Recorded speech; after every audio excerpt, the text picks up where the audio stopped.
Dunk contest is one of the NBA's longest running traditions and a staple of All-Star Weekend.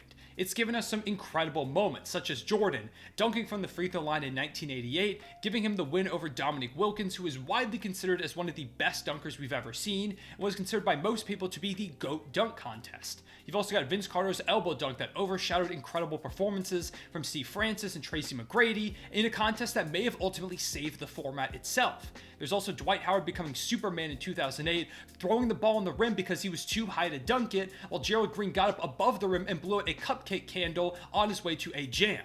There have been some amazing moments, but overall recently, it feels like the dunk contest has kind of lost its luster, and some people attribute this to the now lack of star power in most of the events. There's no longer guys like a LeBron James or a Zion Williamson or a Ja Morant, all-star superstar caliber players competing.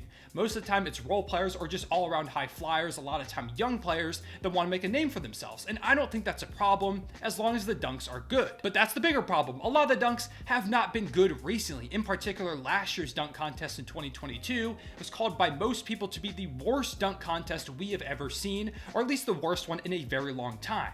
And I think part of that is things have gotten a bit too gimmicky. Guys like Cole Anthony are lacing up Timbs for about 10 minutes before they throw it on a dunk, which is ultimately good, but it kind of kills the whole flow of the event. Jalen Green also dunked with an NFT around his neck, or at least attempted to, because he missed most of his opportunities, and that just kind of felt off. I feel like guys aren't just kind of committing to what players used to do, which was amazing, high-flying, acrobatic, smooth dunks, and sure, every now and again you can throw in like an alley-oop or some other type of thing, but I feel like things have just gotten a bit too out of hand. Guys are almost getting too creative at this point.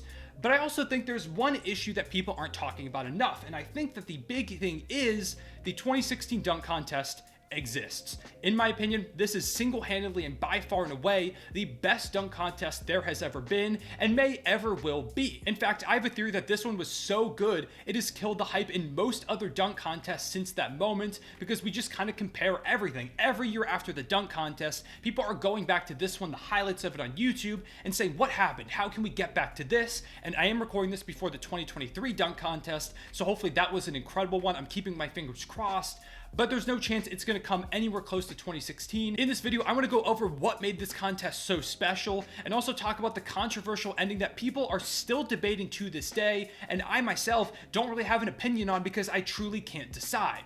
Make sure to leave a like and subscribe if you enjoy, hit the notification bell so you don't miss out on any of these videos, and let's go ahead and get right into it. Before we go to 2016, let's first flash back to the 2015 dunk contest, one that was decent in its own right. This one featured Giannis Antetokounmpo, Mason Plumlee, Victor Oladipo, and of course, a name that you'll probably want to know for later, Zach LaVine. In the contest itself, Plumlee and Giannis both did alright, throwing down some solid dunks in the first round, but they really couldn't compete with Oladipo, who would finish the first round with 89 out of 100 possible points, and especially not Zach LaVine, who got back-to-back perfect 50 scores to immediately become the favorite to win, which is exactly what he did, putting up a 94 with his final two dunks, blowing out Oladipo, who wasn't even able to dunk properly in his second attempt. This performance lit the NBA world on fire. Sure, he was a big favorite heading into the event itself, but he'd somehow managed to not only pass expectations, but blow them out of the water, and he immediately etched himself in history as one of the best individual dunk contest performers of all time. So, when 2016 came around, of course, LaVine decided to come back and defend his title. This time he had a new crop of challengers, two of which included Will Barton, who is a young, decently high flyer, and Andre Drummond, who is a big man with some power, but the one challenger that everybody remembers is Aaron Gordon. At this point in 2016, Aaron Gordon was still pretty young. He was a sophomore at the Magic and had yet to really burst onto the scene like you would do in a couple of years. But he was already known for one thing in particular, and that's being one of the league's premier vertical athletes, as he could not only jump out of the gym, but he made impossible dunks look effortless, very similar to Blake Griffin, who had won the dunk contest back in 2011. So while LaVine was absolutely the favorite going into the night, Gordon seemed to be the competitor with the best chance at taking down the king, and they would end up having a duel that we will never forget. Before the dunk contest even happened, All-Star Weekend 2016 was off to a pretty good start. In particular, the three-point contest was electric, one of the best we've seen in a very long time, mainly because it was headlined by Steph Curry and Klay Thompson, whose Golden State Warriors were in the midst of a 73-9 season, while Steph himself was on the way to a unanimous MVP. but it would be Klay Thompson who would end up taking down his Splash brother in the final round with 27 points, tying the record for most points scored in a round, set by Steph himself actually the year before. And Kenny Smith was actually quoted as saying, "This event should have gone on last. This should have been the final main event of the night," which, if you just watched that contest by itself, you would probably think would be the case. However, he had no idea what was coming next. Now we get to the moment we've all been waiting for. The 2016 dunk contest begins with Will Barton coming out to Thriller. He's wearing MJ's jacket, zombies all around him. It was a pretty cool intro for a pretty solid dunk. He threw down a through the legs 180 dunk, one that would earn him a respectable 44 out of 50 possible points. Drummond would follow suit with a decent backwards dunk, but it was one that was originally supposed to be between the legs. However, he simplified it after missing his first 2 attempts and only ended up with 36 points. Then Aaron Gordon came out, and immediately you could tell that he wanted to make it a show. He was wearing a suit, he had a cane, he was dancing to Classic Man, which, if you remember 2016, was a song that dominated basically every radio station, and he had a pretty good dunk, the best of the competition so far, as he threw down a reverse through the leg slam, which got him a score of 45. Like I said, the best we had seen so far. But then it was Zach LaVine's turn, and it was clear from the first dunk he was going for the repeat. There was no, kind of hanging out, playing slow, working his way into things. LaVine wanted to make a statement immediately as he threw down a behind-the-back reverse dunk that was as smooth as could be and was entirely deserving of the contest's first 50 of the night. All in all, it was a pretty good first round. But things would quickly take a downturn as Will Barton would fail to throw down a successful dunk in his second opportunity, giving him the lowest score possible of 30. Drummond followed that up with a cool windmill off a Steve Nash rainbow assist, but it was after like a billion attempts and only got him a 39. All of a sudden, after a great first round, it seemed like the dunk contest was kind of falling off. But this is when the real duel that everybody talks about began. As for his next dunk, Aaron Gordon brought out the Magic mascot Stuff on a hoverboard, who proceeded to hold the ball over his head. Gordon would then jump over the mascot, catch the ball, go between his legs and throw it down, all in one motion. It was absurd, and this was the moment where it first seemed like LaVine had a true competitor. It was a dunk worthy of 50, but due to one mess up prior, he only got a 49, which still is ridiculous. So LaVine needed to make a statement after this and decide the best way to do so was with an alley-oop from just inside the free throw line where he basically levitated. Now, he also messed up once, so he too only got a 49, but this sent LaVine and Gordon to the championship, where it seemed like we were in for a fun duel all around. But instead of a fun duel, we got a battle to the death between two of the best dunk contest competitors we have ever seen and probably will ever see. Gordon was up first and immediately went for it, bringing back out Stuff again on a hoverboard, but this time he started spinning, which immediately everybody's like, whoa, what's he gonna do here? And so Gordon waited patiently. After a couple of spins, he ran up, took off, and caught the ball mid-spin, cradling the ball into a 180 windmill with one hand on his head.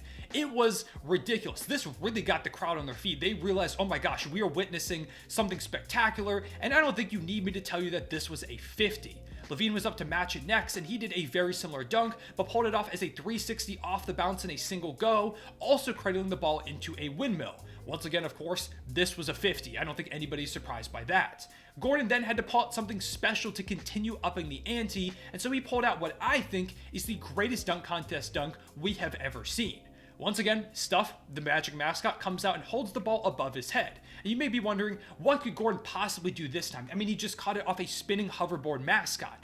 But he does something somehow even better, because this time he jumps over Stuff and the ball, catches it beneath his legs, puts it all the way underneath him, and throws it down sideways over his head. I had to watch this dunk like 4 times while writing this video to comprehend what exactly happened, and I'm watching it 7 years later. I've watched this dunk probably like 50 times, and it still does not compute. It doesn't make sense in my head, and it was so good that Kenny Smith started proclaiming the contest was over, we could go home, even though Zach LaVine, who is at this point considered one of the best dunkers in the contest history, still had another dunk to match. That's how special this was, that Kenny Smith said, it's over, don't even give him a shot. And I really don't know if this dunk will ever be topped. The creativity, the smoothness, the first attempt, the difficulty, everything was perfect, and this is a reason why a lot of people think Aaron Gordon should have been crowned right here and right now to win the contest. But instead, it progressed because LaVine still had a shot, and he had to bring out something absolutely incredible. So, in typical Zach LaVine fashion, he took off from just within the free throw line for a windmill dunk. Like, he was like maybe half a foot within the line, threw down a windmill. He took his previous 50 and improved on it on the fly, so of course he gets another perfect score. And at this point, they've just gone back and forth with perfect scores, so we've got to go to a sudden death. Of course, AG comes out first and catches an oop off the backboard from teammate Alfred Payton, which he turned into a 180 behind the back windmill dunk, because of course he did. Now, do I need to tell you that this got a 50? No? We're good? Okay, cool. We'll move on. Levine said, all right, I'll catch it off the bounce, throw it between my legs, and dunk it backwards, while starting off behind the hoop, which, once again, I don't have to tell you, got a perfect score. They continued to match blow for blow, knockout punch with knockout punch, and nobody was staggering. And this is the moment where I personally believe that they should have called it a tie. They should have made them co-champions of the dunk contest, because this was something unprecedented. We had never seen guys go head to head like this over and over and over again. And I think it would have been a perfect night. At this moment, they said, okay, you both have been incredible. You've put on a show we have never seen before. You are co-dunk contest champions. However, they said, okay, we'll just keep this thing going, which also was kind of fun.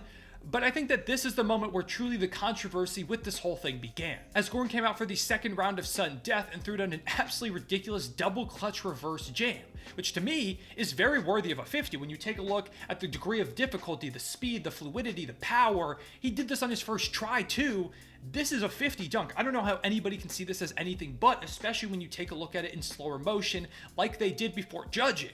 However, they only gave it a 47, whether that's because they just became tired and wanted to go home, or became numb to the whole thing because they had seen impossible dunk after impossible dunk.